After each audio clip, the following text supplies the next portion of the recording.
Welcome back to Weird Stuff in a Can. Today I've got something a little bit controversial for you. It is Heinz Spaghetti Carbonara.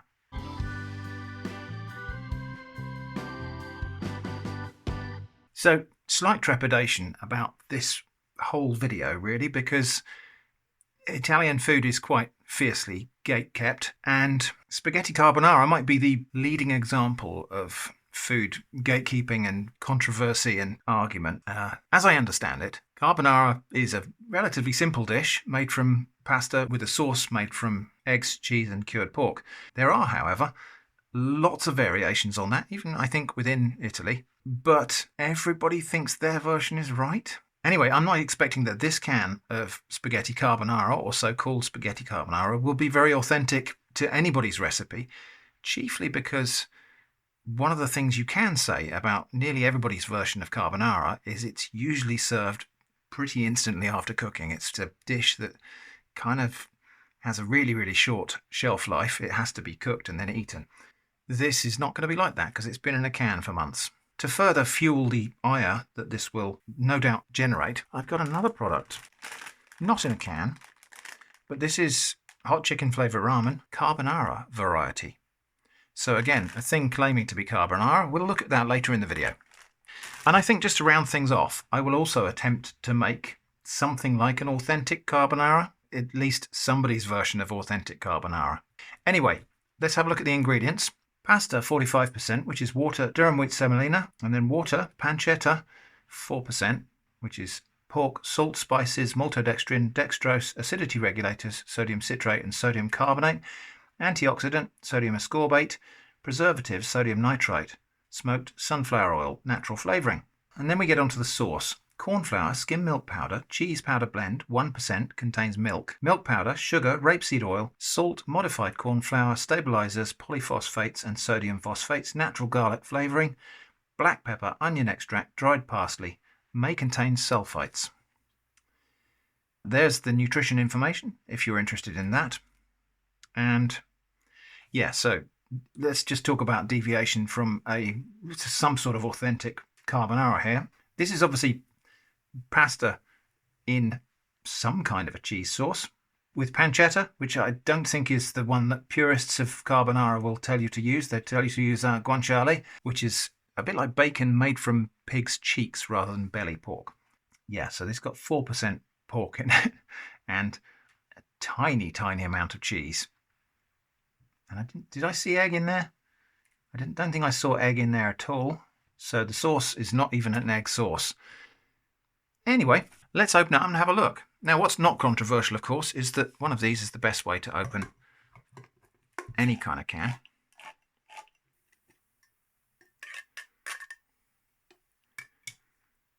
Well, there it is. I've got to say, that sauce is a lot paler than I had expected it to be. It's a kind of slightly stringy. I can see pieces of bacon in there. Of course, the trouble is with canned pasta is it's continued to hydrate. So you're never going to get al dente pasta out of a can. The directions do say to warm this up in the microwave or in a pan. I'm going to try a little bit of this now cold because I always do that. Oh, we need to have a sniff first, don't we? Yeah, it smells like... Well, the thing you can smell most is the meat. It's got a bacony smell, but I would say the smell's kind of a little bit like hot dogs, really. Yeah, that's the canning process, I think, on top of the cured meat has made the bacon pancetta smell a bit like hot dogs. I'll taste... I think I want to taste a bit less than that, actually. Okay. I'll taste this a little bit cold. Mildly cheesy. Fairly watery sauce, though, I would say. A watery tasting sauce, but silky, smooth in texture. The cured meat does have that kind of hot dog aroma to it, which, as I say, I think is the artifact of it being a cured meat and then being canned. The pasta, do you know what? The pasta's not terrible. It is very soft, but actually, compared to the softness of the pasta you might get in spaghetti hoops, for example, they have somehow managed to retain a little bit of firmness in the pasta. I wouldn't say it's anything like carbonara. I mean, the volume of sauce to pasta is way, way off anyway for something claiming to be like carbonara. Okay, well, I'm going to go and warm this up now, and then we'll see what it's like warm.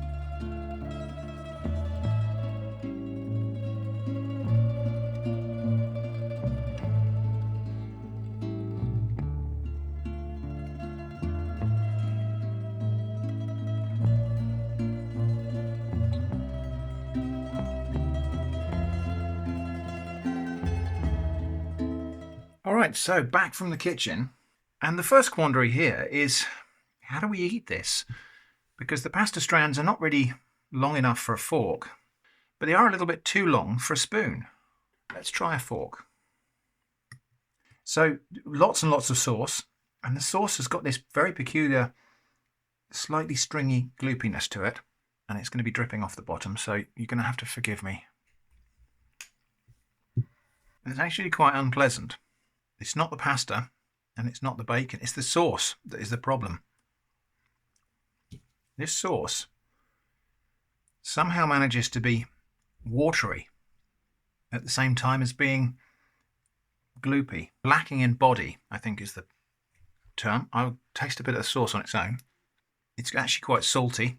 It's got a little bit of the pancetta flavour in it. There is a faint suggestion of cheese. It's lacking in substance. There is a sense that we're consuming thickened water here.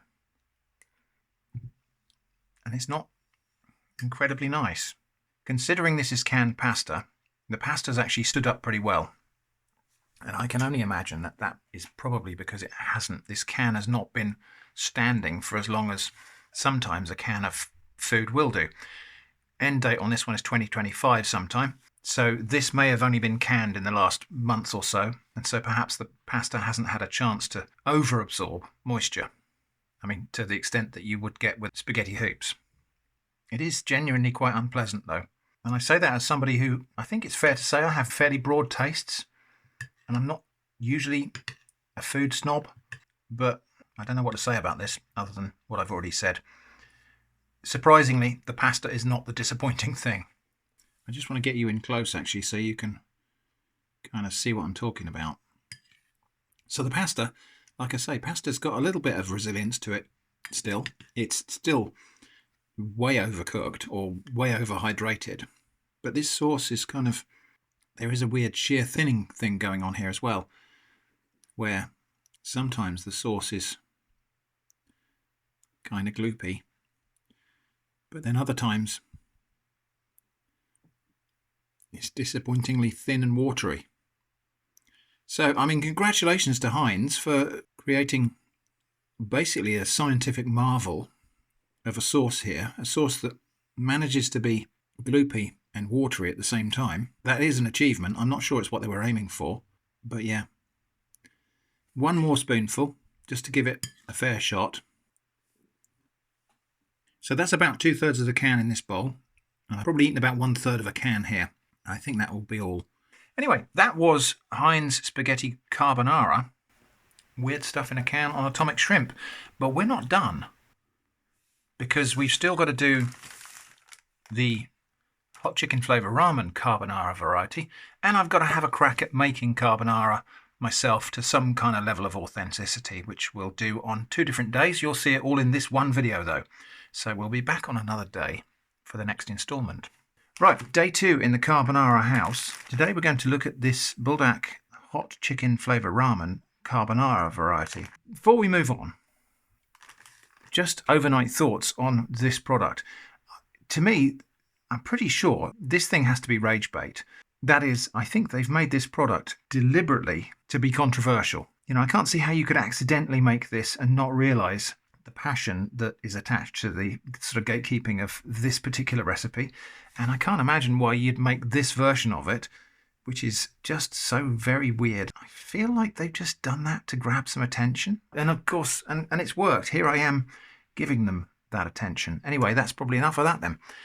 So, Samyang Buldak hot chicken flavour ramen carbonara variety. So, just looking at the ingredients on this, Noodles, 77.5%, which is wheat flour, contains gluten. Thickener, E1420, E412. Now, actually, I've prepared a crib list of the E numbers from these ingredients so that I can tell you what those things are as we go through. So E1420 is modified starch, which is starch heated together with acetic acid. E412 is guar gum, a natural thickener and stabilizer. Palm oil, salt emulsifier, E422 and E322, which is glycerol and lecithin, contains soy. Soybean oil, acidity regulator, E501, E500, E339, E330, which is potassium carbonate, sodium phosphate, and citric acid. So those four kind of additives together balance the acidity at the desired level. Water, tocopherol powder, contains soy. Green tea extract, colour E101, which is riboflavin, otherwise known as vitamin B2. And then the liquid soup, which is 12.7% of this packet. Water, artificial chicken flavouring, contains wheat gluten. Soy sauce, sugar, chili pepper, habanero pepper, soybean oil, onion, chili pepper seed oil, garlic thickener, E1420 again, which is again modified starch. Chili pepper oleoresin, colour E160C, which is paprika extract. Black pepper, curry seasoning, contains celery. And then the powder, which is 9.8% of this packet. Whole milk, sugar, salt, butter seasoning, contains milk. Mozzarella cheese contains milk. Thickener E1420 again, which is modified starch. Curly parsley, soybean oil, garlic, and black pepper. For allergens, please see ingredients in bold. Manufactured in a facility that also processes crustaceans, eggs, fish, mollusks, mustard, nuts, peanuts, and sesame seeds. So basically, if you've got any kind of allergy, don't eat this. Right, there we go. So anyway, this is a pack of ramen noodles with a hot sauce sachet and another sachet of a kind of creamy sauce that is meant to resemble carbonara. Instructions for cooking. Add noodles into 600 ml of boiling water and cook for 5 minutes. Please remain 8 tablespoons of water. Add the sauce and cheese powder, stir well, and serve. So yeah, let's go off to the kitchen now and make these noodles.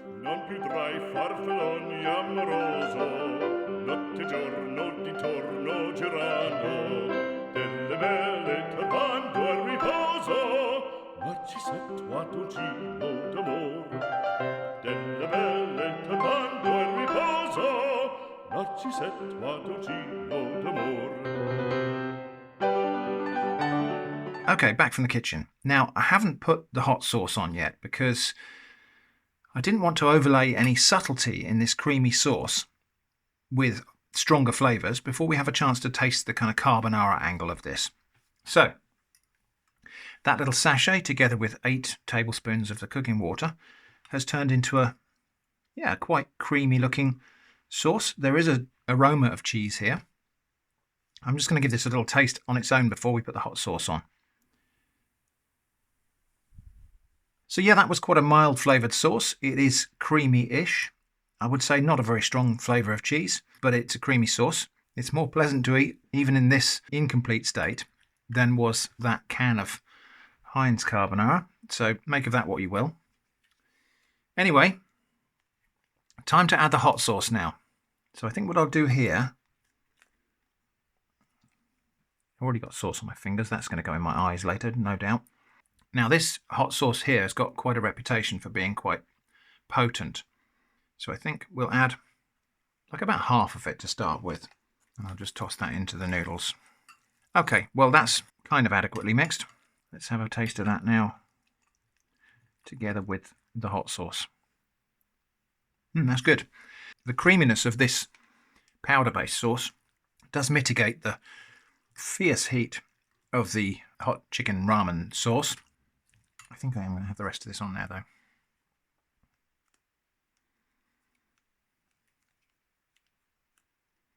Of course, I have eaten some of the noodles here, so I'm probably getting this at a slightly higher concentration than standard, but no matter.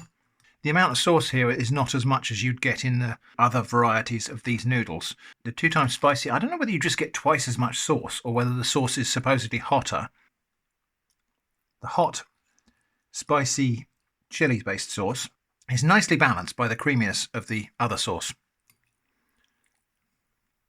awkward here because I'm trying to eat underneath the camera here, so you'll have to forgive me. I would say that's actually just the right level of spice for me. It's hot enough to sort of make me sweat a little bit. It's fiery enough to be interesting. It's not so unyieldingly hot that I find myself running for milk or ice cream. Pretty darn good. So my opinion on Samyang's Buldak hot chicken flavour ramen carbonara variety, these are good noodles. I think they could have just put creamy there probably, and that would have ticked the box. But yeah, that was enjoyable, and I will buy those again. But tomorrow is another day, and tomorrow we've got to try and make the real deal. Spaghetti alla carbonara. You don't have to wait a day though, because that's coming up next. Studio Shrimp here. Now, before I go galloping off in an attempt to make carbonara sauce, let's just remember that whenever recipes cross borders, they will tend to undergo changes where people adapt them to locally available ingredients and local aesthetics, amongst other reasons. And so even in authentic Italian restaurants run by Italian people here in the UK, you'll probably find examples of dishes that have been adapted a little bit from their original form, if there ever was one true and singular original form. Hold that thought. I'm not Max Miller, and this is not the excellent YouTube channel Tasting History. You should definitely take a look if you haven't seen that channel. So I'm not going to try to track down the ultimate, singular, original, authoritative recipe for carbonara. Instead, I just did some lazy Googling and picked a dozen recipes from various food blogs and recipe pages, but making sure to select examples from authors living in or coming from Italy. What I discovered was a little bit interesting. All of the recipes I looked at here agree that the dish is made with pasta, eggs, cured pork, hard cheese, black pepper and salt. They are all, to varying degrees, in clear, unanimous opposition to the addition of cream, and slightly less united opposition to the addition of other things, such as other herbs and spices, etc. But digging into the detail further, there is no singular recipe here. There is a clear preference for guanciale as the cured pork, but some use pancetta or other bacon-adjacent meats. The room is split on whether to use whole eggs or just the yolks. Pecorino seems to be the usual choice of cheese, with exceptions. Some recipes have the pepper going into the egg and cheese mixture at the start, others have it added only at the finish. There were some small preferential variations on the salt, and 1/3 of the examples I found added olive oil to get the cured pork going. And one of the recipes also has butter and parsley. And that's just the ingredients.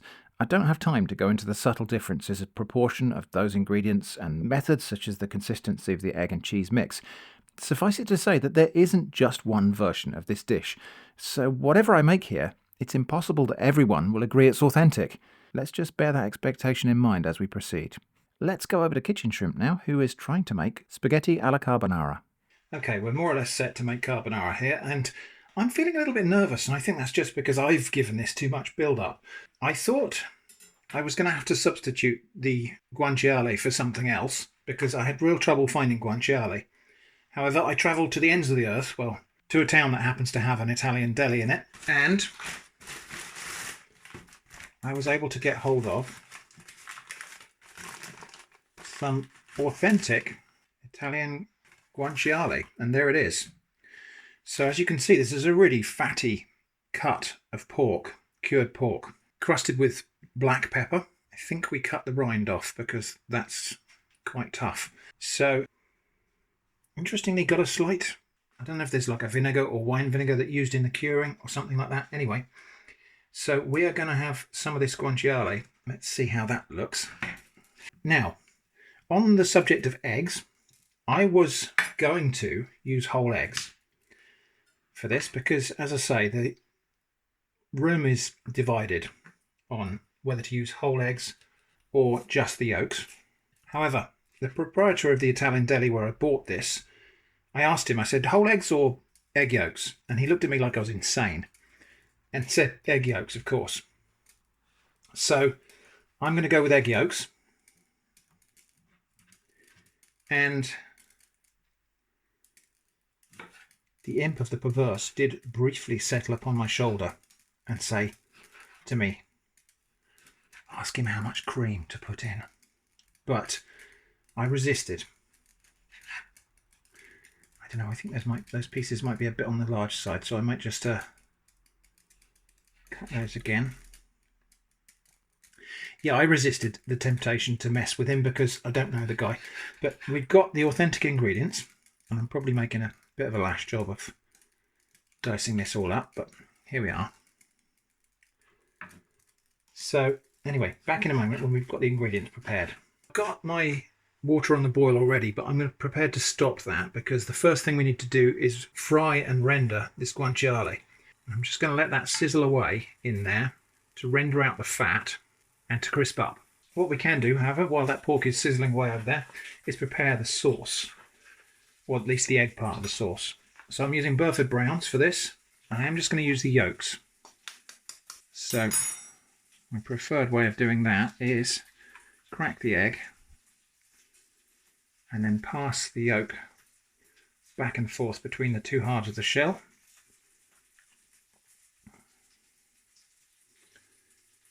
Until we just have the yolk. There's a tiny bit of white in there, but that's not going to be crucial. Some recipes do use the whole eggs, but I think there's a greater risk of scrambling it if you do that.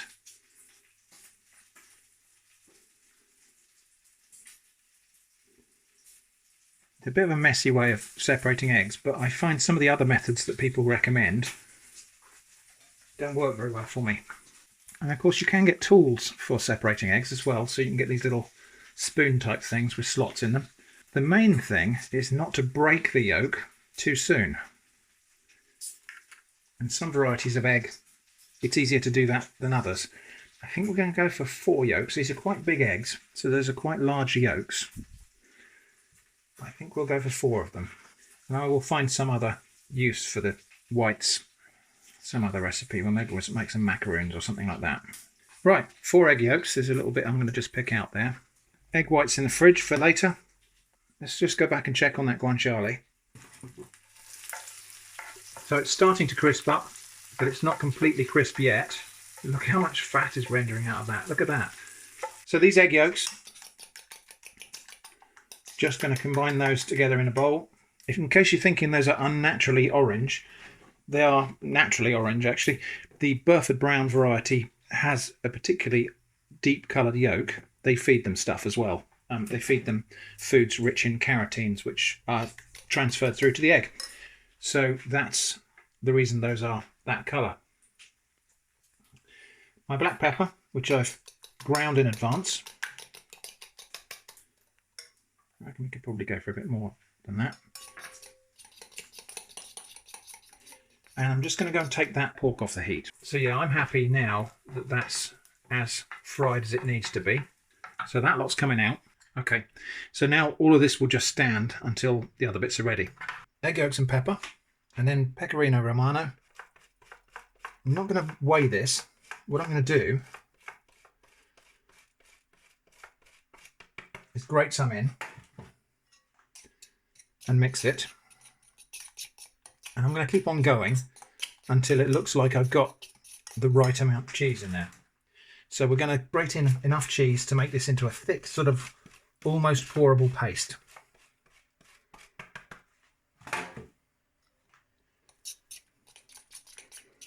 Tiny bit more cheese, I reckon.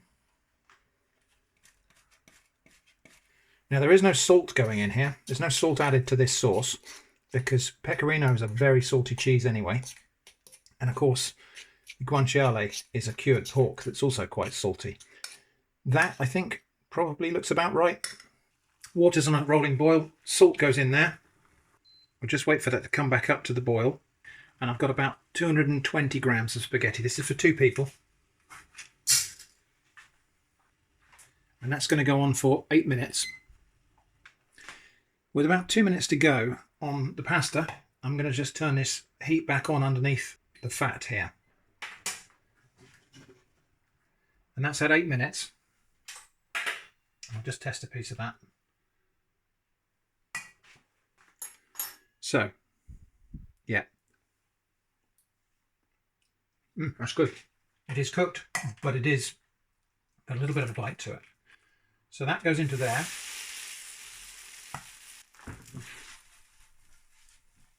I'm just going to toss the pasta in the fat there, get that really sizzling. We'll have just a little bit of that pasta water in there. Heat now comes off. And this is the bit where it could all go horribly wrong. So I'm going to take that off the heat momentarily. And then the egg mixture on top. And then I've got to get to work, kind of working that in before it scrambles. Some of the water from the pasta making a mess here. Now what needs to happen here is the egg has got to kind of cook a little bit in the heat from the pan here, and the cheese also has to melt. So got to keep this all on the move. And now the guanciale can go back in. The reason I didn't have that in there when we added the pasta is it would just go a little bit soggy maybe. The cheese is melting, so we definitely are at temperature. I've made a right mess of my stovetop here. Well, I think we succeeded in making carbonara. Let's go and dish that up. Now, I probably should have had the right kind of tweezers or implements to dish that up professionally, but I haven't. Okay, well, it looks very orange for carbonara, but don't forget we've got those Burford brown eggs, which are just absurdly orange. I think presentation could have done with a bit of more work, but we are where we are. So that one's for Jenny. This one's for me. I'm just going to go and give Jenny hers, and then I'll be back to taste mine. And I am going to eat this standing up here in the kitchen because there is something about this dish which is... There's a great sense of urgency about how you put this together. Not my style of cooking at all. I do tend to prefer a little bit more relaxed than this. So, let me try and describe this to you. In case you haven't had this before, or you may have eaten it more than I have. And again, awkwardness is caused by camera being in the way. So, guanciale, really sweet, but also kind of salty, incredibly savoury. There is a kind of complex, deep flavour there in that guanciale that I think must come from... I think they must use wine or something in the curing. I'll have to look that up. I might be just imagining it, and it might just be an artifact of the aging. But it's got that kind of depth of mature flavour to it. Some of that might be coming from the cheese, because the cheese also has kind of fruity notes to it. I've got a few little lumps in my sauce in this second helping, because that's been continuing to warm in the pan. And the eggs have set a little bit too far. Now, I've got to say, for such a simple dish in terms of ingredients, cooking that was a little bit nerve-wracking. So I think I'd rather have somebody else cook that for me than me do it myself. However, there's no kind of common metric between this and the Heinz thing in a can. It's a completely different thing. Incredibly cheesy, incredibly savoury, massive, huge, big, rich, punchy flavours in here. I don't know how you would rate that, but that was kind of really my first ever attempt at making this dish. Hopefully I didn't completely mess it up, at least I tried. Anyway, back to Studio Shrimp now for the wrap-up. Okay, back in the Studio Shrimp now, and reflections on this whole 3-day carbonara event. Okay, so where do we start? Well, I think I need to start by saying that I have newfound respect for this dish. That was not easy, and it's been a while since I felt that out of depth in the kitchen. It's a deceptively difficult dish to execute, and so I may in the past have been quite resistant to criticism. So if you want to roast me for my execution of carbonara, go right ahead. I will do my best to take it on the chin. That was not simple despite the simplicity of ingredients. If you do think that it's simple to make carbonara, you know, if it's something you make regularly and you've got it nailed, give yourself a pat on the back for finding it easy. So yeah, I'm not convinced I made a very good job of that. I'm sure you may have your own thoughts on that, but I thought I've got plenty more ingredients. I could have just reshot that. I could have just practiced that until I got it kind of working. But I think it's probably more useful to show you, watch me fail, watch me learn. I think that's probably more in keeping with how I try to run this channel anyway. So despite the kind of humble and few ingredients, that is a dish that is massively bursting with flavours and complexity. The pecorino cheese has spicy and fruity and savoury and salty notes. The guanciale has complex flavours. It's sweet.